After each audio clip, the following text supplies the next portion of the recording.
에베소서 6장 18절에서 20절 말씀 우리 같이 합독하도록 하겠습니다. 에베소서 6장 18절에서 20절 우리 한 목소리로 합독하도록 하겠습니다. 같이 읽습니다. 모든 기도와 간구를 하되 항상 성령 안에서 기도하고 이를 위하여 깨어 구하기를 항상 힘쓰며 여러 성도를 위하여 구하라. 또 나를 위하여 구할 것은 내게 말씀을 주사 나로 입을 열어 복음의 비밀을 담대히 알리게 하옵소서 할 것이니 이 일을 위하여 내가 쇠사슬에 매인 사신이 된 것은 나로 이 일에 당연히 할 말을 담대히 하게 하려 하심이라. 아멘. 앉아주시기 바랍니다. 하나님 아버지, 이 시간 생명의 복음 하나님의 말씀을 참 주의 종이 하나님의 뜻을 받아서 전하고자 합니다. 성령 하나님께서 전하는 자나 또 하나님의 말씀을 받는 자나 감화 감동시키셔서 오직 하나님의 뜻대로 받게 하시고 또한 순종케 하시옵소서. 주님께 시간 온전히 의탁하오며 예수님 이름으로 기도합니다. 아멘. 이제 에베소서 1장에서 우리가 시작한 올초부터 에베소서 1장 강의 말씀이 오늘로 마쳐집니다. 원래 사실은 좀 더 길어질 설교였지만 제가 가기 전에는 마쳐야 될 것 같아서 조금씩 스킵을 하면서 오늘 여기까지 좀 왔습니다. 그래도 각 챕터당 중요한 메시지들은 제가 빠뜨리지 않고 다 전한 것으로 생각합니다. 오늘 말씀의 제목은 나로 입을 열어 복음의 비밀을 담대히 알리게 하옵소서. 우리가 지난주까지 하나님의 전신갑주를 취하라는 그 말씀을 우리가 함께 나누었습니다. 그 전신갑주가 무엇인지 여러분 혹시 기억하십니까? 첫째로 뭐였죠? 씩 하고 웃는 거 보니까 다 까먹으신 건 아니겠죠? 첫째로 뭐였습니까? 진리에? 이럴 수가. 새까맣게 까먹었나 본데요. 진리의 허리띠를 떼고 또 두 번째 장비는 무엇입니까? 의의 흉배를 메고 세 번째는 평안의 복음의 신발, 네 번째는 믿음의 방패, 다섯 번째는 구원의 투구, 여섯 번째는 성령의 검, 일곱 번째는 일곱 번째까지 얘기하신 분들은 지금 오늘 제가 설교할 내용을 하실 분이에요. 제가 지난주까지 여섯 번째까지만 했습니다. 여섯 번째. 그리고 사실은 대부분 신학자나 또 목사님들, 교사들이 여기까지 얘기합니다. 하나님의 전신갑주를 얘기할 때 그렇게 해석하는 것도 옳다고 봅니다. 그러나 저는 좀 한 가지를 더하고 싶습니다. 그것은 바로 오늘 읽었던 이 말씀입니다. 바로 기도입니다. 기도. 그래서 이거는 그냥 하나 어디셔널리 하나 더해진 것이 아니라 앞에 여섯 가지 그 장비들이 그리스도인이 파이터로서 영적인 파이터로서 꼭 무장해야 되는 여섯 가지 장비가 필수적인 것처럼 이 일곱 번째 장비도 아주 필수적인 것입니다. 그래서 이것은 이 앞에 여섯 가지 전체를 감싸는 것이라고 할 수가 있어요. 모든 것을 감싸는 이것이 이제 기도입니다. 그래서 사실 기도 파트에서는 사도 바울이 더 좀 길게 얘기를 하고 있습니다. 물론 17절에 끊어서 성령의 검까지 대부분 어떤 그림을 봐도 그렇고 여기까지만 끊지만 사실은 18절부터 기도에 대한 얘기를 할 때 사실 더 많은 이야기를 사도 바울이 여기서 하고 있습니다. 그래서 반드시 기도는 하나님의 그 전신갑주 가운데서 빠뜨려서는 안 되는, 그것이 일곱 번째로 넣든 아니면 그 여섯 가지를 감싸는 것으로 넣든 이 기도는 반드시 집어넣어야 되는 그러한 장비인 것입니다. 18절 말씀에 모든 기도와 간구를 하되 항상 성령 안에서 기도하고 이를 위하여 깨어 구하기를 항상 힘쓰며 여러 성도를 위하여 구하라, 이렇게 말씀하고 있습니다. 우리가 그리스도인으로서 승리의 삶을 살기 원한다면은 성실하고 또 지속적인 기도가 절대적으로 필요한 것입니다. 위대한 전사를 만드는 것은 아주 훌륭한 어떤 갑옷이나 무기가 아닙니다. 그리스도인으로서 사탄의 세력과 싸울 수 있는 어떤 파워나 어떤 전략이 우리 안에는 존재하지 않습니다.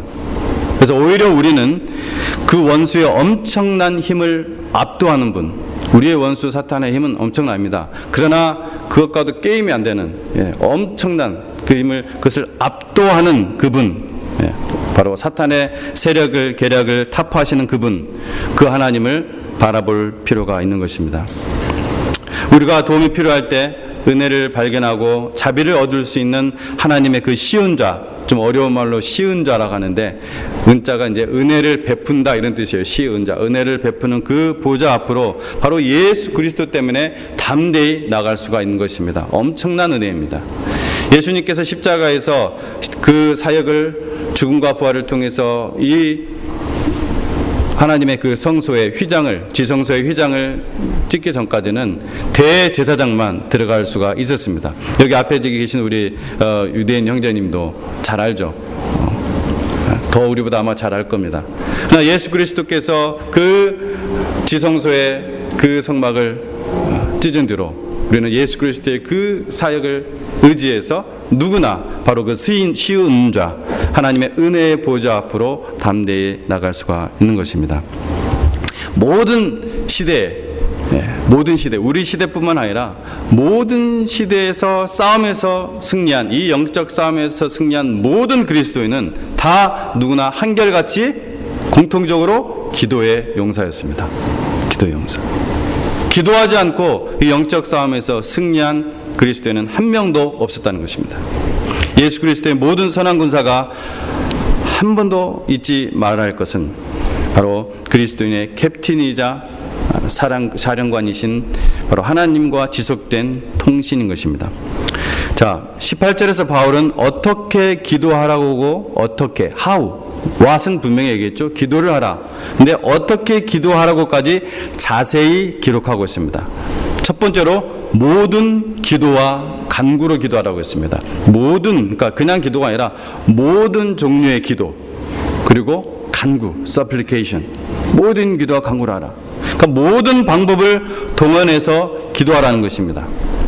그것은 자기의 개인 기도일 수 있고, 여러분이 가족과 함께는 가족 기도일 수 있고, 여러분과 누구와 어카운트가 있으면은 누가 나와 모든 것을 같이 쉐어할 수 있는, 같이 나눌 수 있는 그런 사람이 그 두 사람과 하는 두 사람과의 커플 기도가 있을 수 있고, 또 침묵 기도일 수도 있고, 소리내는 기도일 수 있고, 부르짖는 기도일 수가 있고, 뭐 식사 기도일 수도 있고, 교회 모임이 있을 때 여러분 교회 모임 기도일 수도 있고, 시간을 정해놓은 기도일 수 있고, 또 응급 상황에서 응급 기도일 수도 있습니다. 그러니까 모든 종류의 기도예요. 모든 기도로 하라는 것입니다. 또 구하는 것에 따라 다양합니다. 그것은 감사 기도일 수도 있고, 또 헌신의 기도일 수도 있고, 사명의 기도일 수도 있고, 다른 사람을 위해서 기도하는 중보의 기도일 수 있고, 간구의 기도, 간청의 기도, 아주 다양한 것입니다. 그래서 모든 기도와 간구로 나아가라는 거예요. 두 번째로 항상 기도하라고 했습니다. 항상 기도하라면 여러분 머릿속에 번뜩 떠오르는 하나님의 말씀이 있을 겁니다. 그렇죠? 거기서 데살로니가서 5장 16절은 어떻게 시작하죠? 항상 기뻐하라 해놓고 그 두 번째, 그 중간에 항상 기뻐하라, 중간, 그 다음에 뭐가 또 있어요? 여기죠? 범사에 감사하라. 제일 앞에 항상 뭐라고요? 기뻐하라. 제일 끝에는 뭐예요? 18절에 범사에 모든 일에 감사하라. 근데 그 중심에 뭐가 있어야 돼요? 쉬지 말고 기도하는 게 있어야 됩니다. 그게 중심이 있어야 이게 양쪽이 이루어져요. 쉬지 말고 기도하라. Pray without ceasing. 쉬지 말고 기도하라. 그러니까 항상 기도하라는 것은 사도 바울이 데살로니가전서 그 말씀도 기록을 했잖아요. 항상 기도하라는 것은 똑같은 말씀이에요. 쉬지 말고 기도하라는 것입니다. 여러분, 제가 작년에 이 데살로니가전서 말씀을 가지고 한번 설교한 적이 있습니다. 그래서 한번 기억을 한번 조금 몇 가지만 제가 되살려볼까요? 이 말씀이 내포하는 바가 무엇입니까? 쉬지 말고 기도하라. 이 말씀이 내포하는 것이 무엇입니까? 의미하는 바가 무엇입니까? 항상 소리를 내서 기도하는 것은 아니라는 것입니다. 항상 여러분이 기도하라고 했는데, 쉬지 말고 기도하라고 했는데, 여러분이 그렇게 할 수 있어요? 항상 소리 내면서 24시간 동안 뭐 적어도 잠자는 시간까지 기도할 수가 있습니까? 그럼 맨날 중얼중얼 하면서 돌아다니셔야 되는데, 아니죠. 그럼 뭡니까? 소리를 내서 항상 소리를 내서 기도하는 것은 아니라는 거죠. 소리를 내는 그 언어가 바로 기도의 본질적 것은 아니라는 것입니다. 그러니까 쉴 새 없이 수천의 말을 아무리 소리를 내도 기도가 아닌 게 있어요. 예를 들어 오늘 현대 방언 중에 방언 기도라는 거 있는데 아무런 의미 없는 열심히 기도를 하는데 방언 자체를 성경적인 방언이 있다고 어쨌든 생각을 해보십시다. 근데 아무런 의미 없이 2시간, 3시간 기도해놓고 땀을 뻘뻘 흘리면서 시원하다고 많은 기도를 한 것지만은 쉴 새 없이 수천의 말을 소리를 내서 기도하더라도 그것이 결코 기도가 아닐 수 있다는 것입니다. 그러나 소리를 또 항상 내서 기도하는 것이 또 기도가 아니라는 거예요. 그러니까 쉬지 말고 기도하라는 것은 바로 그런 의미가 이런 것들을 내포하고 있다는 것이고, 두 번째로 무릎 꿇고 기도하는 것. 여러분, 무릎 꿇고 기도하는 것 참으로 중요합니다. 하나님 앞에 그 기도의 태도는 참으로 중요합니다. 저도 교회에서나 혹은 집에서 기도할 때는 무릎을 꿇고 기도를 합니다. 그러나 항상 그렇게 그런 자세로 기도하지는 않습니다. 쉬지 말고 기도하라고 해가지고 항상 하나님 앞에 무릎을 꿇고 기도하는 것을 생각한다면 어떻게 해야 돼요, 우리가? 여러분, 맨날 무릎 꿇고 다녀야 됩니다. 화장실을 갈 때도 무릎을 꿇고 가야 되고, 장 보러 갈 때도 무릎을 꿇고 가야 되고, 밥 먹으러 갈 때도 무릎을 꿇고 가야 되고, 아마 여러분 무릎이 진짜 무릎에 신발을 붙여야 될 거예요. 신발 붙이고 돌아다녀야 될 겁니다. 그러니까 기도의 자세는 참 중요하지만 그 자체가 중요한 것이 아니라는 거예요. 쉬지 않고 기도할 때 항상 무릎을 꿇고 기도한다는 걸 상상해 보면 우리가 알 수가 있습니다. 그런 것을 우리가 내포하고 있다는 것이고, 두 번째로 항상 쉬지 말고 기도하라는 것은 또 뭘 생각할 수 있냐면은 기도의 장소 혹은 기도의 시간, sometimes 혹은 somewhere가 아니라 every time, everywhere 하라는 것이죠. 그렇다면 우리가 여기서 뒤집어서 생각한다면은 우리가 기도할 수 없는 곳은 다니면 안 된다는 거예요. 예를 들어서 여러분이 나이트 클럽을 간다. 나이트 클럽 가서 기도할 수는 있겠지만 과연 그 기도가 경건한 기도가 될 것일까 생각해 보면은 그런 기도가 될 수가 없죠. 그러니까 우리가 쉬지 말고 기도하라, 항상 기도하라는 것은 그 의미는 뒤집어서 생각하면은 우리가 기도할 수 없는 장소는, 그런 불경건한 장소는 가지 말라는 얘기예요. 우리의 삶이 항상 기도할 수 있는 그러한 환경이 되는, 여러분이 화장실 가서 기도할 수도 있고, 밥 먹으면서도 기도할 수 있고, 뭐 텔레비를 보면서도 기도할 수 있지만은, 물론 텔레비의 컨텐츠에 따라 다르겠지만은, 또 걸어다니면서도 기도할 수 있고, 여러분 쇼핑을 하면서도 기도할 수 있지만은, 분명히 절대로 그리스도인으로서 갈 수 없는 장소들이 있습니다. 그곳은 우리가 있어서는 안 되는 장소예요. 이것이 바로 항상 기도하라 혹은 쉬지 말고 기도하라는 이 하나님의 말씀이 내포하고 있는 한 부분이에요. 자, 그러면은 이 말씀이 의미하는 바는 무엇인가? 쉬지 말고 기도하라는 이 말씀이 하는 바는 무엇인가? 크게 두 가지로 나눠서 생각해 보도록 하겠습니다. 첫 번째로는 특권이요, 두 번째로는 교훈입니다. 그 특권은 무엇이냐? 예수 그리스도에서는 우리가 쉬지 않고 기도해도 항상 그 기도를 들으시겠다고 약속해 주셨다는 거예요. 제가 오래전에 한번 여기 달라스에 있는 한 하원 의원이었는지 상원 의원이었는지 저는 항상 헷갈려왔던 그분이 존 커닌이었는데, 그분이 여전히 지금 국회에서 활동하고 있죠. 그분을 만날 일이 있었어요. 개인적으로 제 개인적인 일을 너무나 좀 답답한 일이 있어서, 그러니까 이거는 뭐 정부와 관련된 일이라, 그래서 갔어요. 분명히 어포인먼트를 하고 갔습니다. 어포인먼트를 하고 갔는데 없는 거예요. 비서만 있더라고요.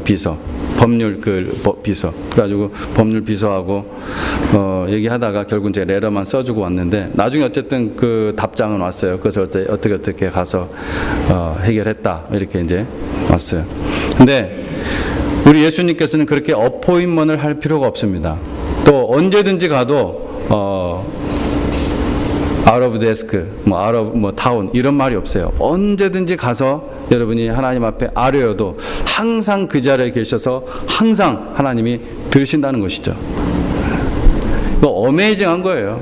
아니 하다못해 생각해 보시오. 여기 하원 의원도 내가 어포인먼트를 해야 만나고, 또 어포인먼트 하러 가서도 그 사람이 못 만날 수가 있어요. 비서밖에 못 만나요. 근데 우리 모든 것을 창조하신 우리 하나님은, 우리 모든 것을 아시는 하나님께서 언제든지 아무 때나 가서 하나님 앞에 아뢰어도 들을 수 있다는 거, 알릴 수 있다는 거, 엄청난 특권 아닙니까?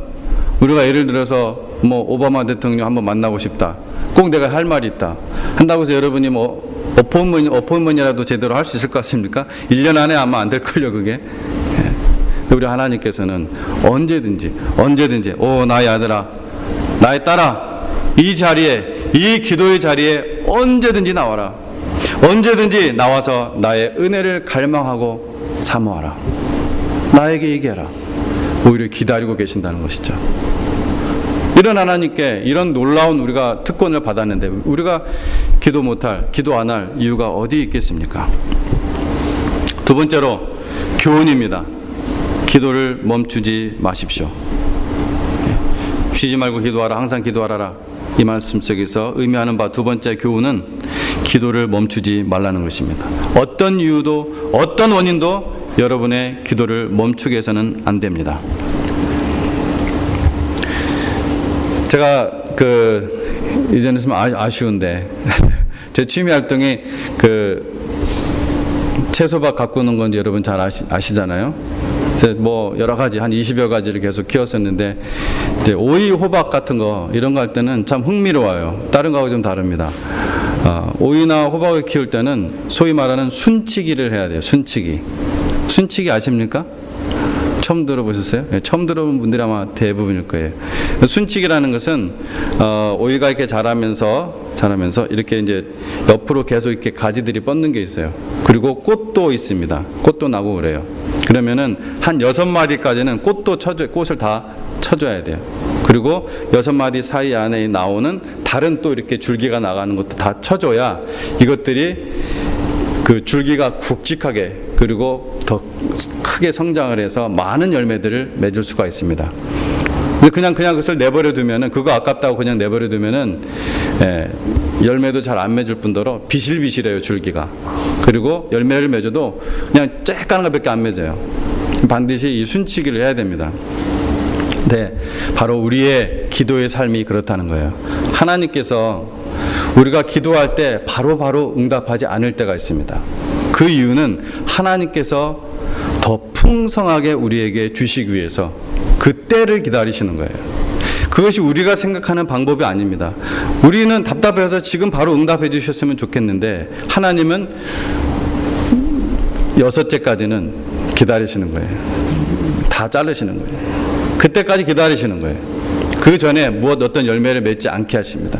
그 전에 있는 꽃은 다 따버리세요, 오히려. 그때까지 하나님께서 기다리시고 치시고 하셔서 끝까지 계속해서 기도로 나아가는 자에게 하나님께서 더 풍성한 것으로, 우리가 예상치 않았던 방법으로, 그 풍성한 것이라는 것은 영적인 축복이에요. 영적인 축복.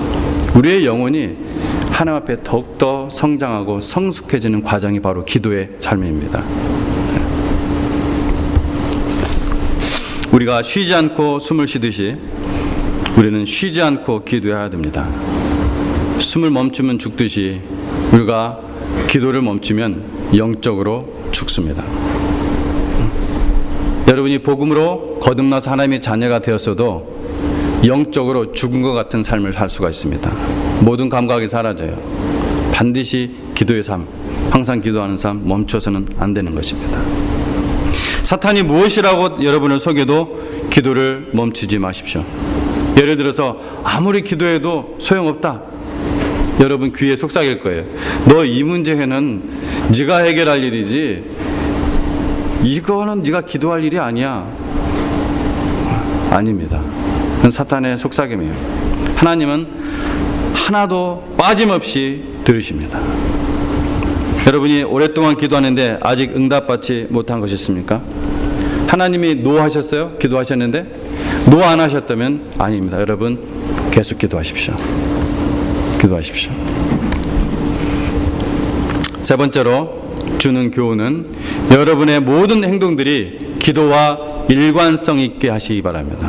여러분이 기도한 것과 컨시스턴트 해야 된다는 거예요. 여러분이 기도한 것과 일관성 있게 하셔야 된다는 것입니다. 예를 들어서 오늘 제가 아침에 나올 때, 또 여러분 제가 이 방에서 나오기 전에 제가 뭐 합니까? 다시 말씀을 생각하면서 저와 여러분을 위해서 기도하죠. 기도합니다. 하나님, 이 말씀을 통해서 전하는 자와 듣는 자가 하나님의 풍성하신 은혜를 함께 누리고 하나님의 뜻을 알고 하나님의 그 뜻에 우리가 순종하는 삶을 살도록 헌신케 하십시오. 이런 기도를 합니다. 말씀을 준비할 때도 마찬가지고. 그러면은 제가 그렇게 기도하고 여기 나와서는 지금 제가 뭐 하고 있습니까? 프리칭을 하고 있습니다. 그죠? 지금 설교를 하고 있어요. 그럼 설교하고 있는 이 동안은 제가 기도 안 하고 있는 겁니까? 아닙니다. 쉬지 말고 기도하라는 것은 아까도 얘기했지만 계속해서 입으로 그 기도 내용을 막 하나님 앞에 지금 하라는 것이 아니라 내 삶이 항상 내가 기도한 것과 일관성 있게 하라는 거예요.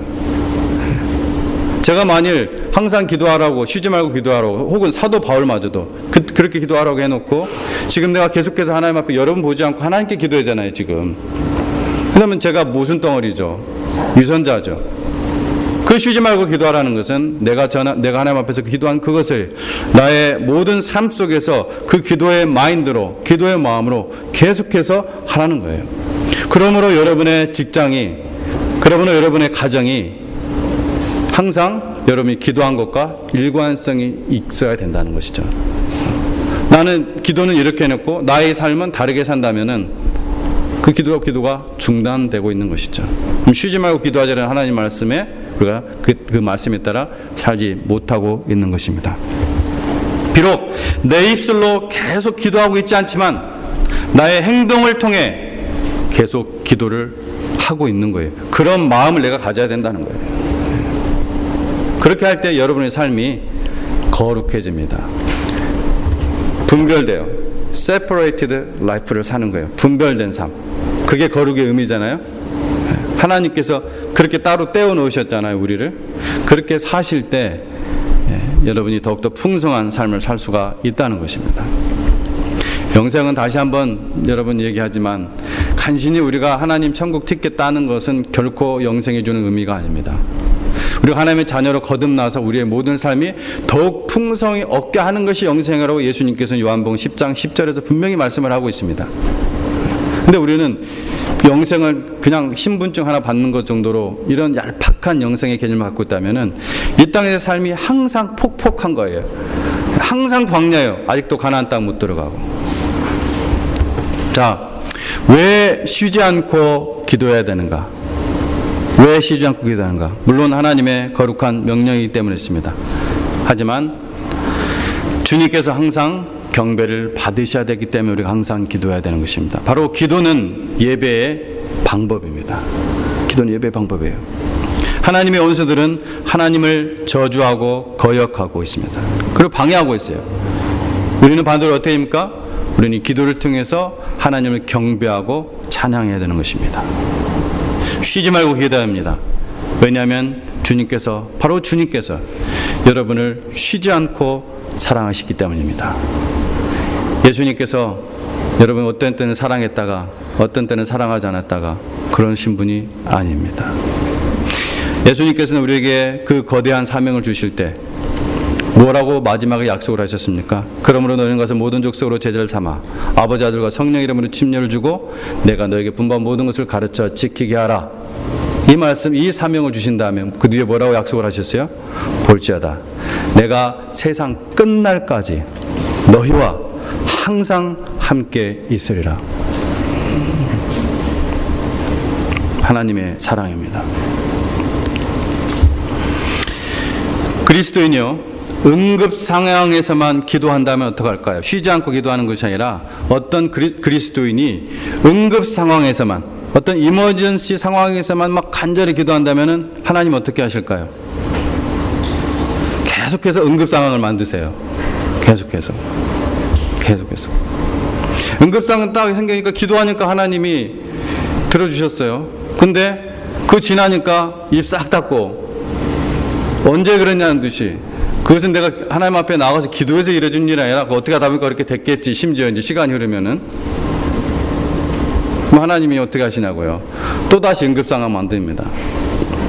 또다시 계속해서 응급상황 만드실 거예요. 쉬지 말고 기도하십시오. 쉬지 말고. 자, 오늘 본문 말씀의 세 번째 간략, 이제 이게 이 부분이 가장 많은 제가 전하고 싶었던 내용이고, 나머지는 간략하게 전하도록 하겠습니다. 오늘 말씀에서 뭐라고 기도하라고 했냐면은 성령 안에서 기도하라고 했습니다. 18절 말씀에 항상 성령 안에서 기도하라고 했습니다. 거꾸로 뒤집어서 얘기한다면은 야고보서 4장 3절 말씀에 구하여도 받지 못하는 것은 왜 받지 못한다고 했어요? 너희가 육신의 정력을 위해서 구하는 것이기 때문에 그렇다고 했습니다. 성령 안에서 기도하십시오. 네 번째로 또 뭐라고 했습니까? 이를 위하여 깨어 구하기를 항상 힘쓰며 여러 성도를 위하여 기도하라고 했습니다. 여러 성도를 위해서 기도하는데, 기도의 삶이 항상 자신만, 혹은 조금 더 폭을 넓히면 자기 가족만, 조금 더 폭을 넓히면 아버지, 엄마, 조금 더 넓히면 할아버지까지는 갈지 모르겠어요. 할아버지, 할머니까지. 거기까지도 잘 안 가는 라이프가 우리 그리스도인의 삶이라면은 얼마나 우리가 정말 작은 그런 삶을 살고 있습니까? 여러 성도를 위해서 기도하라고 했어요. 여러 믿음의 가족들을 위해서. 그렇게 기도하세요? 이렇게 질문하면 여러분이 덜컥 내려하시는 분도 있을 거예요, 아마. 그렇게 기도하시냐고요. 저는 예배 시작하기 전에 꼭 한번 둘러봅니다. 그리고 때로는 제가 보통 9시 반 정도 여기 오게 되는데, 오면은 저보다 먼저 온 분들이 꼭 한두 분씩 계세요. 뭐합니까? 그분들이 기도하고 있어요. 뭘 기도할까? 여러 가지 기도하겠지만 분명히 교회를 위해서 기도하고 예배를 위해서 기도하겠죠. 성도들을 위해서 기도하겠죠. 여러분 기도하시기 바랍니다. 여러 성도를 위해서 기도하시기 바랍니다. 다섯 번째 19절 말씀입니다. 마지막입니다. 또 나를 위하여 구할 것은, 나가 여기서 누굴까요? 사도 바울이죠. 지금 이 에베소서를 쓰고 있는 사도 바울입니다.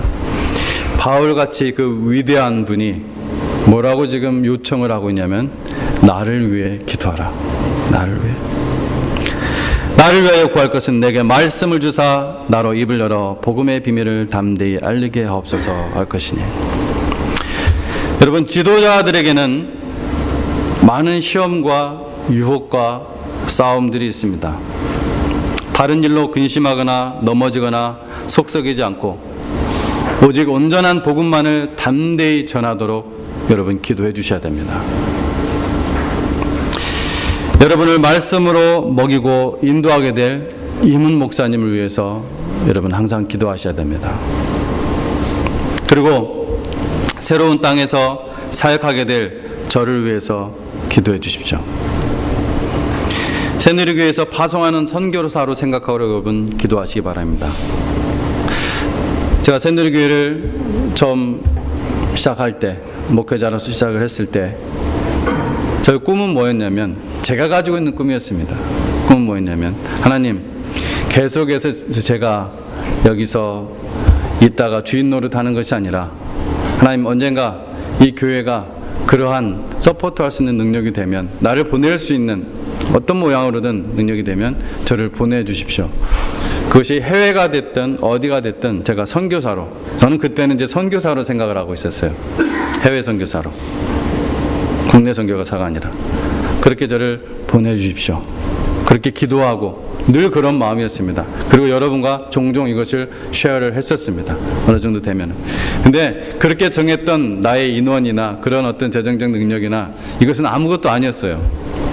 생각을 해보니까 하나님은 하나님의 방법이 분명히 있었던 것입니다.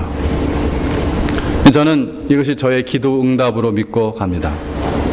하나님께서 때가 되어서 이제는 여러분이 저를 파송해서 새로운 땅으로, 목회자가 참 드물고 또 한인도 여기처럼 별로 없는 그러한 곳으로 가서 또 말씀의 챌린지를 받기 원합니다 라고 간절히 원하는 그 회중들을 향하여 나아갑니다.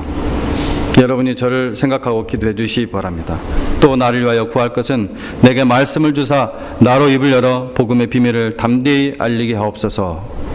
바울이 지금 두 발이 쇠사슬에 묶인 채로 감옥에 있습니다. 지금 에베소서를 기록하는 그 감옥에 지금 그 감옥에서 기도를 요청한 것은 그가 네로 황제의 그 감금에서 풀려나게 해달라는 것이 아니었습니다. 우리가 사도행전을 읽어보면 그는 이미 로마에 가면은 이렇게 감옥에 갇힐 것을 이미 알고 있었어요. 알고 있음에도 불구하고 그것이 로마의 하나님의 복음을 전하는 과정 중에서 반드시 일어나야 될 일로 알고 갔습니다. 알고 갔어요. 그래서 아예 그것은 하나님께 맡기고 그걸 위해서 기도하는 것이 아니라 내가 이렇게 묶인 채에서도 하나님의 복음을 담대히 전하도록 나를 위해서 기도하라. 그렇게 얘기하고 있는 것입니다. 이 일을 위하여 내가 결박당한 대사가 된 것은 결박 중에서도 마땅히 할 말을 내가 담대히 하게 하려 함이라. 이곳에서 참으로 저는 행복한 목회를 했습니다. 앞으로 가게 될 새로운 땅은 어떤 곳인지 정확하게 모릅니다. 저를 초청한 청빙위원님들의 간절한 부탁은 복음을 위해 아골골짜기 빈들을 오는 심정으로 와달라는 것이었습니다. 연약하고 부족한 저를 위해 기도해 주시기 바랍니다. 여러분의 기도가 정말 간절히 필요합니다. 제가 그리고 저희 가족이 종종 생각이 난다면 그것은 하나님께서 여러분에게 기도하라는 사인으로 믿으시기 바랍니다. 나를 위하여 구할 것은 내게 말씀을 주사 나로 입을 열어 복음의 비밀을, 복음의 계시를 담대히 알리게 하옵소서. 오늘 우리 에베소서 6장 23절 24절 말씀으로 서로 축복하고 오늘 말씀을 마치도록 하겠습니다. 같이 에베소서 6장 23절 24절 말씀을 함께 읽음으로 서로 축복하며 모든 말씀을 마치도록 하겠습니다. 같이 읽습니다. 시작. 아버지 하나님과 주 예수 그리스도께로부터 평안과 믿음을 겸한 사랑이 형제들에게 있을지어다. 우리 주 예수 그리스도를 변함없이 사랑하는 모든 자에게 은혜가 있을지어다. 아멘. 기도하겠습니다.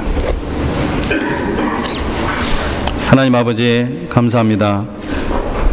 참 하나님이 사랑하시는 우리 새누리교회 성도님들 더욱더 주님을 알아가게 하시고 주님 항상 곁에 있어서 그 뜨거운 주님의 사랑을 어느 곳에 있든지 참으로 전파하고 또한 그 그리스도의 향기를 덧입어 어느 곳에 있든지 이 세상 사람들에게 그리스도의 향기를 내뿜을 수 있는 하나님의 백성 되게 하여 주시옵소서. 특별히 정말 오늘은 저희가 기도에 대한 말씀을 배웠습니다. 하나님 정말 오늘 말씀대로 우리가 항상 쉬지 않고 기도하는 그러한 삶이 되게 하여 주시고 특별히 또한 지도자들을 위해서 기도하는 참으로 주님의 교회를 사랑하는 하나님의 성도들 되게 하시옵소서. 그래서 우리가 어느 곳에 있든지 항상 하나님의 그 말씀을 받아서 그 복음의 비밀, 그 복음의 계시를 담대히 알리는 일에 주력하는 우리 모든 하나님의 백성 되게 하여 주시옵소서. 감사드리며 예수님 이름으로 기도합니다.